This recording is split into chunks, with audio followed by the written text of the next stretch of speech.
اچھا کلام انہوں نے پڑھا، الحمدللہ اسے سن کر اور ہماری طبیعت باغ باغ ہو گئی۔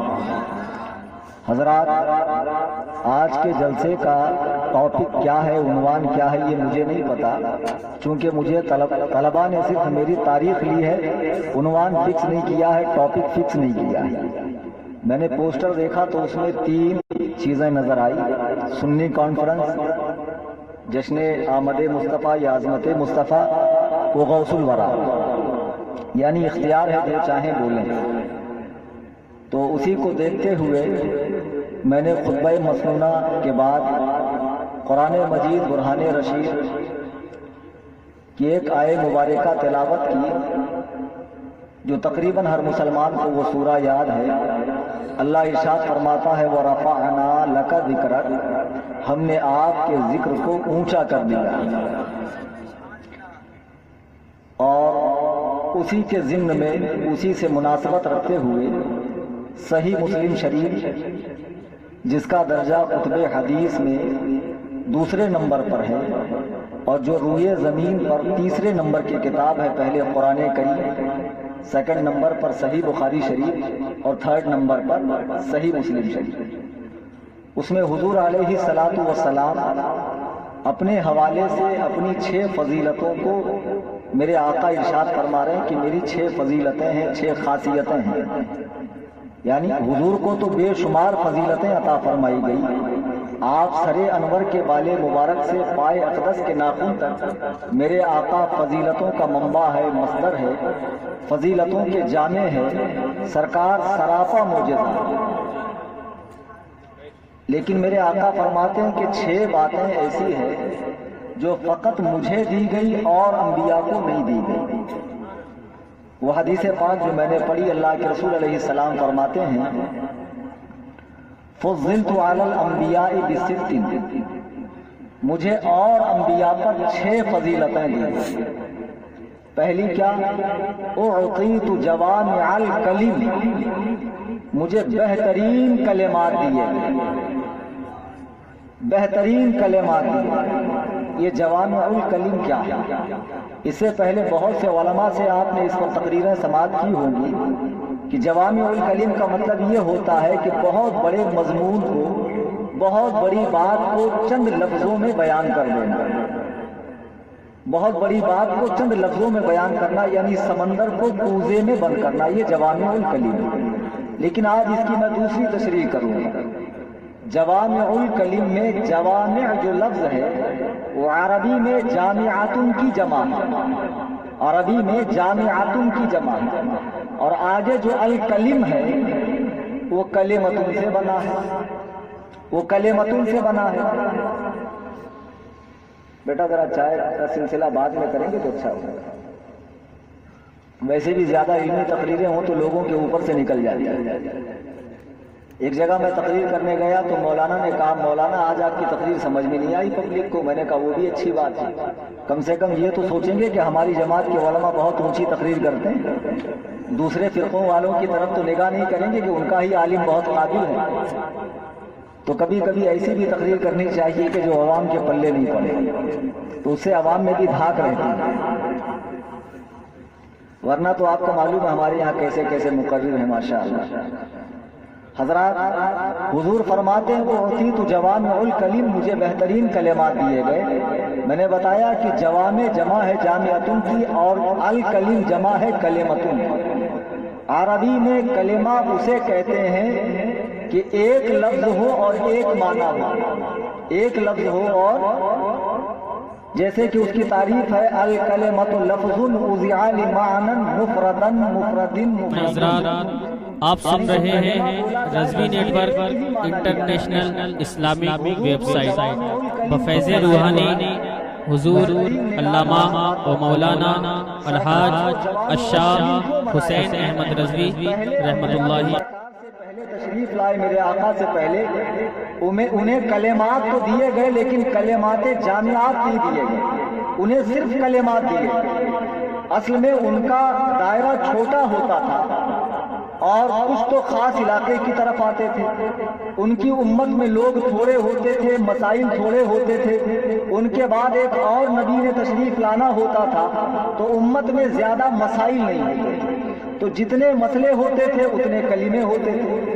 لیکن میرے آقا علیہ السلام قیامت تک دخول جنت و جہنم تک ہمیشہ ہمیشہ کے لیے نبی بن کر تشریف لائے. آمنہ کے لال کے بعد تخت نبوت پر بیٹھنے کے لیے کوئی پیدا ہو ہی نہیں سکتا، کوئی پیدا ہو ہی نہیں سکتا ہے. سرکار قیامت تک کے لیے تشریف لائے اور حضور کا یہ دین قیامت تک باقی رہے گا. مسائل نئے نئے پیدا ہوتے رہیں گے. ہر مسئلہ آپ کو قرآن حدیث میں نہیں ملے گا، ہر مسئلہ قرآن حدیث میں نہیں ملے گا، لیکن علماء پھر بھی موجودہ مسائل کو قرآن حدیث سے حل کرتے ہیں. اگزامپل سمجھے، یہ مائک جس میں میں تقریر کر رہا ہوں، تقریر کرنا تو سب کے نزدیک جائز ہے، لیکن نماز پڑھنا کچھ کے نزدیک جائز ہے، کچھ کے نزدیک ناجائز ہے. ٹیسٹ ٹیوب بیبی کا مسئلہ، لائف انشورنس کا مسئلہ، ٹیلی فونک نکاح کا مسئلہ، اعضاء کی پیوند کاری کا مسئلہ، بلڈ ڈونیٹ کرنے کا مسئلہ، یہ سینکڑوں مسائل جو ایک صدی کے اندر پیدا ہوئے ہیں، یہ مسائل کوئی بھی مائی کا لال ڈائریکٹ قرآن حدیث سے نہیں بتا سکتا ہے، لیکن فقہائے کرام اس کی نظیرہ تلاش کرتے ہیں اور پھر مسئلے کا حل پیش کرتے ہیں. حضور علیہ الصلوۃ والسلام کو جوامع الکلم کیوں بنایا گیا؟ اس لیے بنایا گیا کہ میرے آقا ہمیشہ ہمیشہ کے لیے نبی بن کر تشریف لائے. آپ کا زمانہ نبوت ہمیشہ کے لیے ہے، تو آپ کے دین میں ہر مسئلے کا حل موجود ہے. اس لیے اب ظاہر سی بات ہے، ہر مسئلے کے لیے ایک کلمہ نہیں دیا جا سکتا. امت میں، اس امت میں لوگ بھی کروڑوں اربوں ہیں، مسائل بھی خربوں ہیں. اگر ہر مسئلے کے لیے ایک کلمہ دیا جاتا، ایک آیت اتاری جاتی، تو قرآن میں کروڑوں آیتیں ہوتی. پھر مشکل کیا ہوتی؟ قرآن کسی کو یاد نہیں ہوتا، قرآن چھاپا نہیں جا سکتا تھا، قرآن کے پڑھنے پڑھانے کا سلسلہ آگے نہیں بڑھ سکتا تھا، چونکہ آیتیں کروڑوں تھی. اور اسی طرح اگر حدیثیں بھی کروڑوں اربوں خربوں ہوتی، ہر مسئلے کی ایک حدیث ہوتی، تو نہ تدوین حدیث کا کام ہوتا، نہ حدیث کی کتابیں لکھی جاتی، نہ حدیث کو پڑھنے پڑھانے کا سلسلہ شروع ہوتا. اسی لیے سرکار کو جوامع الکلم بنایا گیا. جوامع الکلم کا مطلب یہ ہے کہ حضور فرماتے ایک بات ہے لیکن اس میں ہزاروں معنی ہوتے ہیں. کچھ پلے پڑی؟ حضور فرماتے ایک بات ہے لیکن اس کے معنی ہزاروں ہوتے ہیں. جبکہ انبیاء ایک بات فرماتے تھے، پچھلے انبیاء ان کی بات کا ایک ہی مطلب ہوتا تھا. آج کل ایک فرقہ پیدا ہوا ہے. پیدا کیا ہوا ہے؟ انگریزوں نے پیدا کیا ہے. انگریزوں کا پیدا کردہ فرقہ اہل حدیث آپ کے شہر میں ہے؟ ماشاءاللہ. اچھا، آپ کے شہر میں جو اہل حدیث ہیں وہ سب کے سب شیخ الحدیث ہوں گے، سب کے سب بخاری اور مسلم ڈائریکٹ عربی میں پڑھتے ہوں گے؟ نہیں نا. چائے بیچنے والے، چپل سینے والے، پکوڑی تلنے والے، ٹانگا چلانے والے، کپڑے کی دکان پر بیٹھنے والے، ماشاءاللہ اہل حدیث. آج ایک بات میں بتا رہا ہوں علماء کی موجودگی میں، پوری ذمہ داری سے اللہ کی قسم کھا کے بتا رہا ہوں. میری یہ بات نوٹ کر لیں، اور غیر مقلدوں، میرے جانے کے بعد ہی تمہاری باسی کڑی میں ابال کیوں آتا ہے؟ کبھی میرے رہتے ہوئے بھی مناظرہ کر لو.